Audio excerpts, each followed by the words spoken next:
ආයුබෝවන් රසට කෑම YouTube channel එකත් සමගින් ඔබව සාදරයෙන් පිළිගන්නවා යාළුවනේ. අද මම ඔයාලට කියලා දෙනවා රසම රසට කොහොමද බේක් චිකන් oven එකේ ගෙදරදීම හදාගන්නේ කියලා. ඉතින් මේ සඳහා අවශ්‍ය කරන ද්‍රව්‍ය ටික මම description box එකේ දාලා දෙනවා. ඔයාලන්ට එතනින් ගන්න පුළුවන්. මුලින්ම යාළුවනේ මේ විදියට මස් අරගෙන තියෙනවා මම. මෙතන මස් ග්‍රෑම් 600ක් තියෙනවා. මේ විදියට හොඳින් හොදලා තමයි මම අරන් තියෙන්නේ. ටිකක් ලොකු කෑලි වලට කපා ගන්න ඕනේ. දැන් යාළුවනේ මෙන්න මේ විදියට මස් කැබැල්ලේ මේ විදියට පිහිතුඩින් මේ විදියට ටිකක් කපා ගන්න ඕනේ.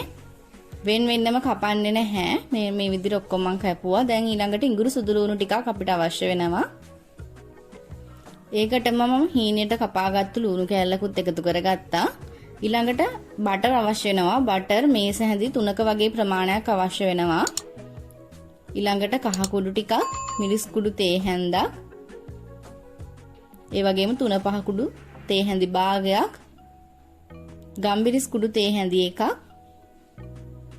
අවශ්‍ය ප්‍රමාණයට ලුණු එකතු කරගන්න. ඊළඟට මම මෙතන දෙහි ගෙඩියක යුෂ එකතු කරගන්නවා යාළුවනේ.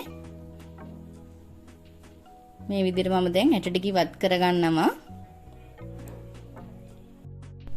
ඊළඟට පොල් තෙල් මේස හැඳි 2ක ප්‍රමාණයක් එකතු කරගන්න ඕනේ.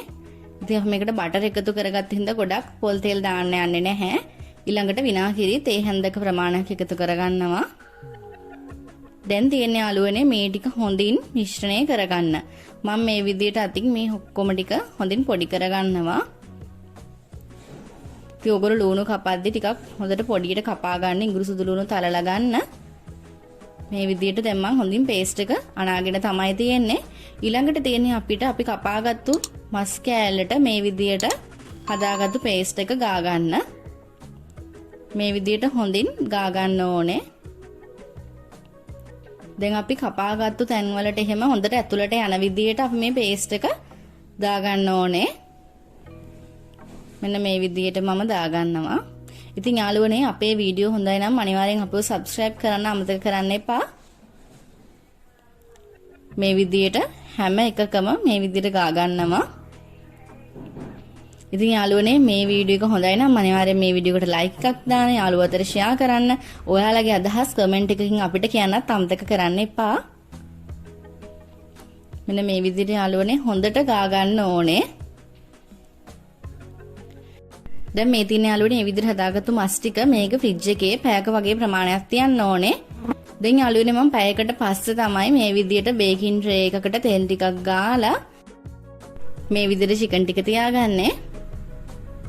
ඉතින් යාළුවනේ ඔයගොල්ලෝ මතක් කරලා අනිවාර්යෙන්ම පැයක පමණ කාලයක් මේක ෆ්‍රිජ් එකේ තියාගන්න ඕනේ. දැන් යාළුවනේ සෙල්සියස් අංශක 240ට විනාඩි 10ක් ප්‍රීහීට් කරපු oven එකට තමයි මම දාන්නේ. සෙල්සියස් අංශක 240ට විනාඩි 30ක් බේක් වුණාට පස්සේ මම මේ විදියට මුලින්ම එළියට ගන්නවා. එළියට අරගෙන චිකන් ටික අනිත් පැත්ත හරව ගන්නවා. මම මෙතන යාළුවනේ කැරට් ගෙඩි දෙකකුත් කපා ගත්තා. ඉතින් ඔයගලන්ට කැමති නම් විතරක් එකතු කරගන්න පුළුවන්. කැරට් ටිකක්, බෝන්චි, අල ඒ වගේ දේවල් ඔයගලන්ට දාගන්න පුළුවන්. දැන් යාළුවනේ අනිත් පැත්ත හරවලා නැවතත් oven එකට දාන්න ඕනේ. සෙල්සියස් අංශක 200ට විනාඩි 20ක් පමණ කාලයක් තියලා චිකන් ටික රන්වන් පාට වෙනකොට ඔයගලන්ට ගන්න පුළුවන්. දැන් මම මෙන්න මේ විදියට චිකන් ටික හදාගත්තා. ඉතින් අපිට මේක බේක් කරගන්න පැයක් පමණ කාලයක් යනවා oven එකේ. ඒ වගේම මේක හරිම රසයි. ඔයාලා අනිවාර්යෙන් try කරලා බලන්න ගෙදරදී. ඉතින් යාළුවනේ මස් ටික හොඳට තැම්බිලා හරිම රසට තියෙනවා.